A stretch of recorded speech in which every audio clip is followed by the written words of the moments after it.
What's up, YouTube? Charmin here coming at you guys with a brand new Star Wars Battlefront video. And today is an awesome day for two reasons in particular.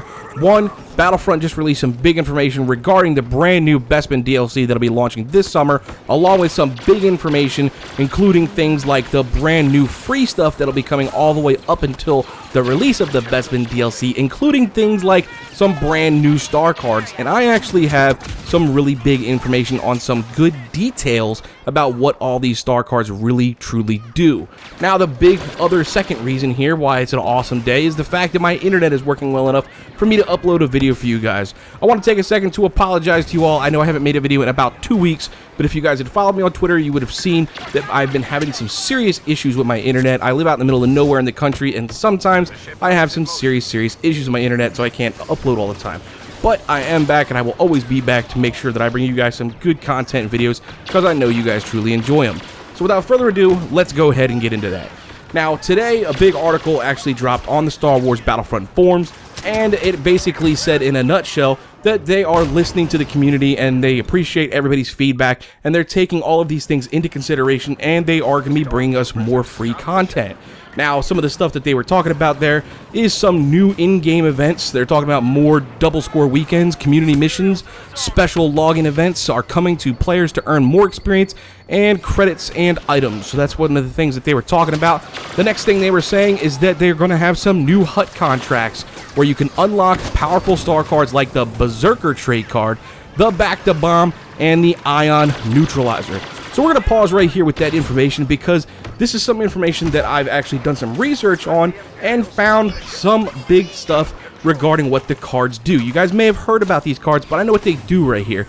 I actually went on Reddit and I was searching around and I found some information by a post from a person named Uninspired Zebra, and they actually show pictures of the star cards with the information of what they do.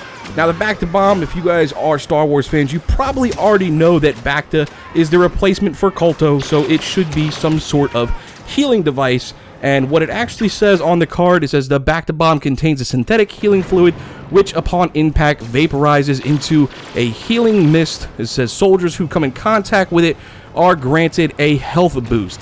It has a cooldown of 35 seconds. Now, before we go on any further into this one here, you'll see that this picture here shows that it was taken off of a cell phone on what appears to be the Battlefront companion app. Now, do we know that this is a true information? No. So take this only with a grain of salt, but this is the best thing we have to go off of right now. So the next card that they were talking about is the Ion Neutralizer. Now, the Ion Neutralizer says the Ion Neutralizer is a finely tuned variant of the T7 Ion Disruptor, where the ionized blast delivers an EMP charge upon impact and temporarily disables enemy vehicles. It has a cooldown of 15 seconds. So being that it temporarily disables enemy vehicles, not really sure what it's going to do. I mean, it does not say that it's going to destroy them, so maybe it'll freeze them or shut them down so they can't fire weapons, something along those lines, but that's basically what we are looking at when it comes to that. Now, the last one right here is the actual trait called Berserker. Now, this is where I actually believe that all of these pictures are true, and that is because I've seen this before. Now, the Berserker trait, I've also seen alongside with the Bacta, but I never had the information on the Bacta other than knowing that what it does. But I've seen this on the live stream reveal with Dennis Barnville, and Level Cap Gaming was the one who was actually playing the character, and he had said something along the lines of healing my enemies with a Back-to-Bomb. And so that card was basically there, and one of the things that he was asking Dennis Barnville was, is there going to be some new traits? And Dennis had quickly said no, but Level Cap lightly hovered over top of that Berserker trait. I don't know if it was intentional or not, but I was able to freeze the frame, and what I saw is it says in the description, living under vicious conditions in the Outer Rim, you learn not only to resist pain, but also to harness it to become stronger than your opponents. The level 1 of this trait says small blaster damage boost when hurt. The level 2 says medium blaster damage boost when hurt. And the level 3 medium blaster damage boost when hurt and damage resistance. Now, the funny part about this and why I believe that these pictures are actually correct is because you can see that this shot is fuzzy. I slowed down the frame. I went ahead and actually paused it to see what the card was about. And the actual screenshot here that was taken by this particular Reddit user shows the exact same information. So are these cards correct?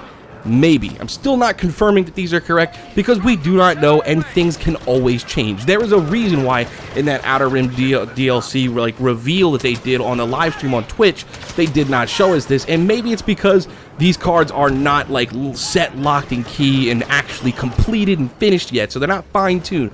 But for right now, this is what we have to go off of, so that's some pretty good solid information on the direction they're going with these. Now, they also go on to say that there's going to be more new content. It says, we also have a couple surprises in store that we know our fans have been looking for. It says especially those who have been clamoring for ways to have more options to enjoy Star Wars Battlefront offline. More to come soon. So there's no real information on that, but they are talking about Star Wars Battlefront offline. I know the whole concept of the big movement that they have out there, single player matters, and basically what I'm thinking is possibly they're going to be bringing is maybe a bots mode so you can actually enjoy the multiplayer aspect, even though maybe you don't have an online setup or something along those lines. Hell, that might even help me when it comes to my internet going down. I can maybe just do some bots matches and get some videos ready for you guys so I can actually get some actual videos done. And lastly, on the free side, it says specific for May the 4th, the celebration of Star Wars Day, we have cool activities planned and they will be announcing it soon.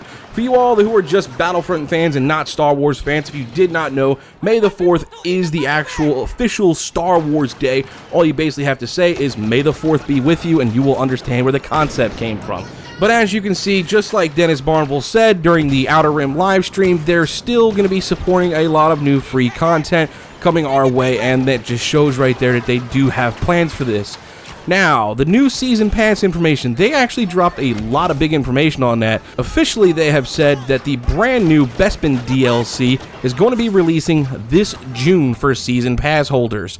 Now, it says they're taking players around Cloud City with 4 new maps for all of the most popular modes. You'll see AT-ATs in Cloud City, take to the skies in Fighter Squadron, and even spend time in a Carbonite chamber. Of course, we're also adding more blasters and star cards, a new game mode, and 2 iconic characters we're really excited about. Dun dun dun dun! The heroes that we're talking about, guys, are going to be Lando Calrissian and the cold-blooded bounty hunter Danger. Alright, so let's go ahead and address the oddness of the situation. We all expected Lando Calrissian to be there. I mean, he was pretty much overseeing Cloud City in The Empire Strikes Back, but once again, they are going to be bringing us another bounty hunter character to this game. Am I excited about this? I'm undecided, I will say that. But I will say this one, though. They did a good job on Neonob and on Greedo, so I am eager to see where they take this. But I'm telling you, I am kind of getting a little bit bitter about just getting bounty hunters for the Imperial side. I hope they go another direction when it comes down, but I'm going to predict right now the way it's going. As you can see, that whole line of bounty hunters they had in Empire Strikes Back are probably going to be our actual villain side of the heroes for the rest of the DLC. So I'm going to be predicting possibly Bosk and IG-88 are going to be the villains for the next 2 DLCs. Why do I also say this? Because they've come out and confirmed the fact there is going to be 8 heroes in total. Just like I've always said before, the season pass information said 4 new heroes and villains, and they made sure the "and" word actually matters. 4 heroes, 4 villains, 2 per every single expansion DLC. So guys, let me know what you guys think, especially about these star cards and the fact that they're going to be bringing Danger as a bounty hunter. Do you believe the star cards are correct when it comes to the information that's shown there, or do you believe they might be tweaking these things because the cat was let out of the bag? Anyway, guys, hope you guys enjoyed the video, and I hope it helps you out. And if it does, please feel free to go ahead and slap that like button down below, and don't forget to subscribe to join the Charmin today. And you guys are more than welcome to go ahead and comment below and follow me on my Twitter to stay up to date with all my YouTube videos. I'm Charmin, and as always, thanks for watching, and y'all come back now, you hear?